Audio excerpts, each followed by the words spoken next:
Okay, well, this is Simon Ward for the triathloncoach.com, and I'm joined today by a very special guest, Mr. Normann Stadler, World Triathlon Champion at Ironman distance. Hello, Norman. Hello. How are you today? I'm fine. Yeah. A little bit cold here. Yeah. Different to Germany. But, you know, I like the food. Yeah, good. No, well, not really. I've got some questions about the food later on. First question, these are things that I've asked some of my athletes, and they said they wanted to know, when you finish Hawaii, you're the world champion, so what do you do then? That's the end of your season. I do nothing. I do nothing for about 8 weeks. Just I play a little bit golf, tennis, squash, go a little bit hiking, but no cycling, nothing. I go swimming? for easy run, easy swim, but just for fun. And do you think nothing for 8 weeks? Do you think that's really important to take that time off so you can build for next year? Sure, I have to recover after, and especially mentally. I'm done for the season, and there's no need to start training in December because it's German winter, and I like the German winter. You eat a lot, you have spent time with your family, with your friends, and I was before Hawaii I am already 8 weeks in San Diego for hard training, and so you need a time after Hawaii, relax and do different things. Okay, so 2007, you're the reigning Ironman champion. Everybody knows your game now. It's hard cycling and try to keep up, so you're going to be doing anything different? They knew it before and they couldn't handle it, so it's always the same. You know, they know how I race, but yeah, they did nothing against it. So. Okay, so you're not changing your plans, it's up to them to catch up, yeah? No, you have to change different things. Yeah, I have to focus on my running, on my swimming. My swimming was perfect in 2006. My bike is okay, and now I focus on my running to be a better athlete. What sort of run do you think you're capable of in Kona? I can run sub 250. Okay. That's, not many people have gone that much faster, really, have they? No. So I think I had fourth or fifth fastest time this year after 4:18 on the bike. So I was tired after the bike, but yeah. I still ran 255 or 254 high. So I think it's okay, but all the other athletes like Mecca and Ferris, they don't sleep. You know, they train hard and they try to close the gap. So perhaps you could tell us a little bit about your training then. What sort of volume of swimming, biking and running would you be doing on an average week?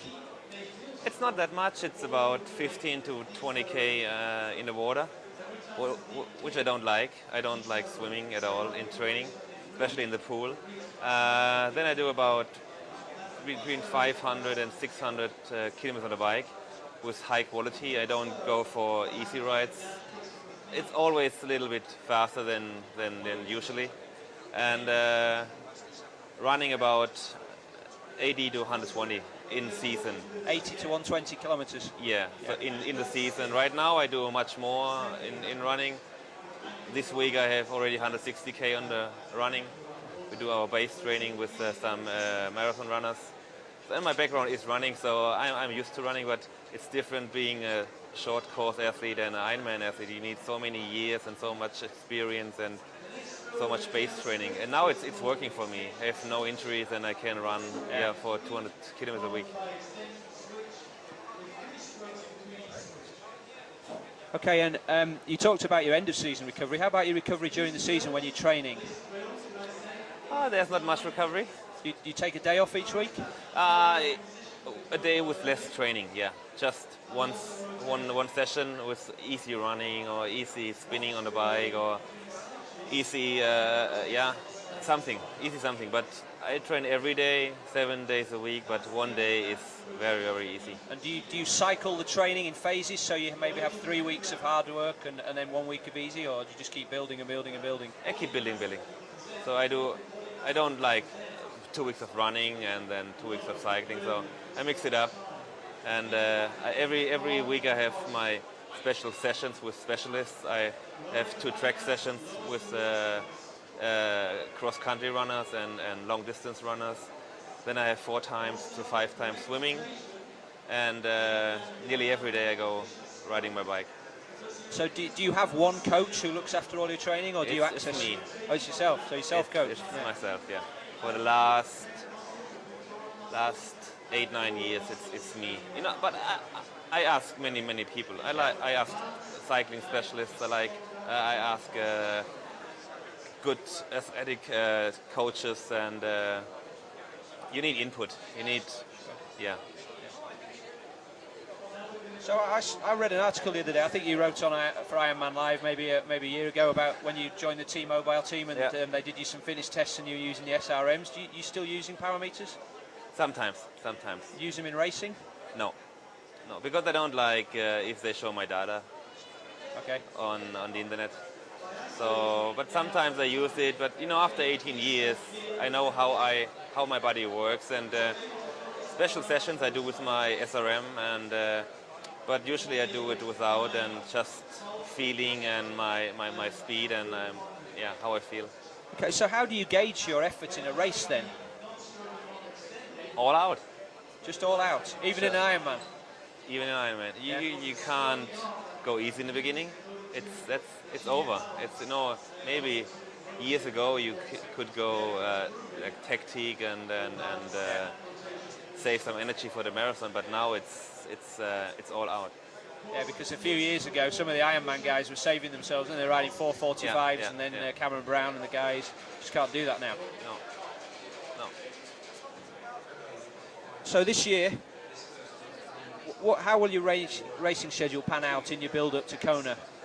My next main event is the Ironman Germany, 1st of July. And before I do some Olympic distance races, some runs, you know, 10K runs, half marathon runs, and maybe 2 half Ironmans before. Maybe Austria, maybe the one here in England. Oh, okay. So, but I'm not sure right now. But my main event is Ironman Germany and Ironman Hawaii. So after Germany, do you take any rest before you start building for Kona? Always, yeah.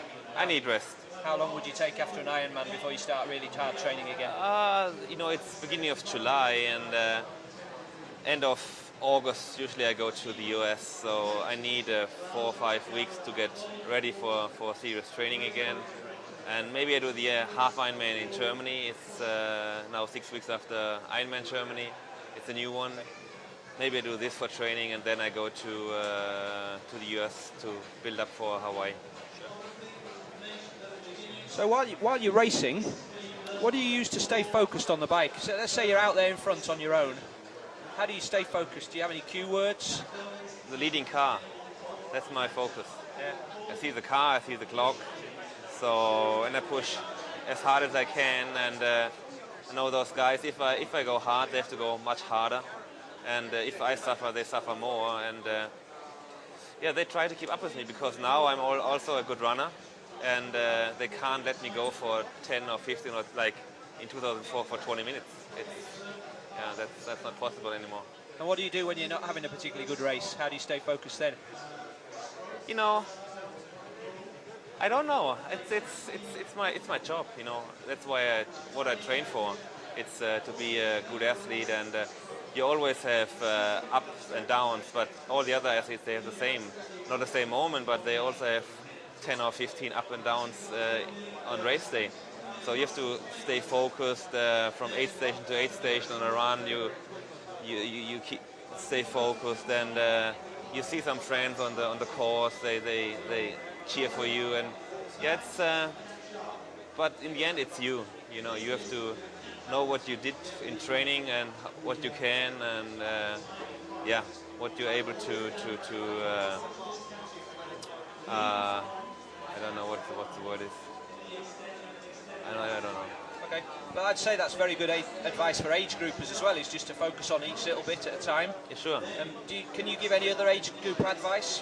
People perhaps doing their first Ironman or doing their second and trying to improve on their time? I think the main thing is you have to use the same equipment you use in training, you use on race day.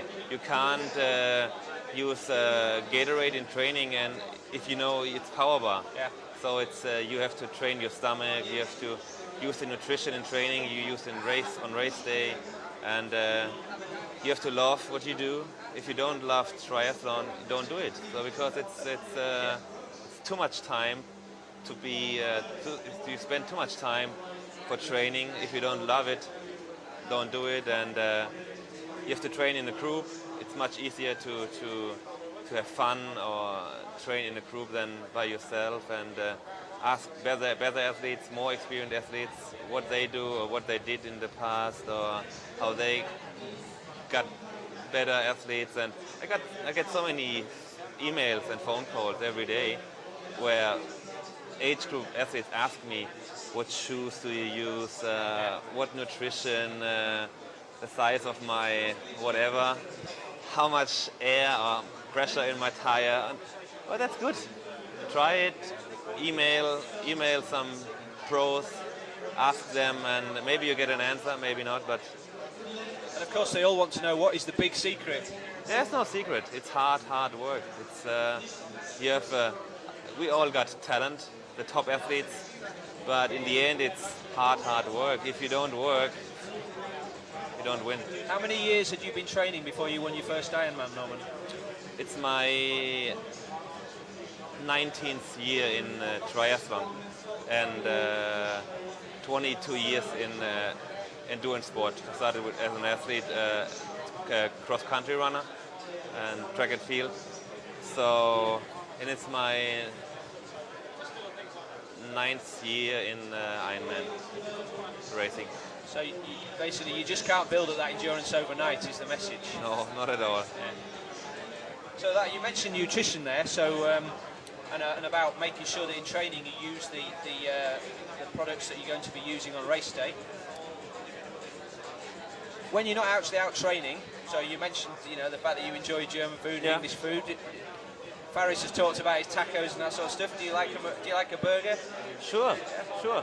I had one 2 days ago. Okay. At 10 p.m. after my gym workout. I went to McDonald's. I had what was it? I think a double. I don't know. Big burger with fries and salad. Did they supersize you? No. But that's okay. You burn so many calories. If you don't eat it every day, it's fine. But sometimes you can have chocolate, you can have junk food or fast food. Why not? Do you drink wine or beer? Yeah, sometimes, yes.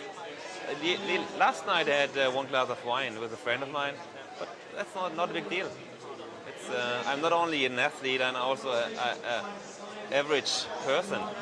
And I guess, of course, the thing is that most of your friends are professional triathletes, so when you go out with them, they're not following the same nutrition program as you. Not really. Most of my friends are not into the sport. That's why I still love sport, because I don't have all the athletes around me, so different things to think about and to talk about and to do. Probably another important message to your age group is to sort of have some interest outside of the sport rather than for sure. So important.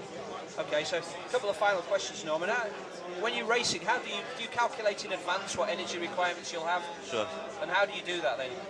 Listen, in 2006 in Hawaii, I raced with power gel and water. That's it. All day. Only in the marathon I had Coke in the end, but every hour 3 power gels. It's about 16, 17 power gels. And sometimes you get a banana, a half banana, and a lot of water. So just one final question. A lot of my female triathletes always mention what good legs you have. So they want to know, do you shave or do you wax? I can't tell you. No, I shave. Okay, great. Well, Normann Stadler, it's been a pleasure. Thank you very much for your time. Enjoy the rest of your stay in England. Thanks.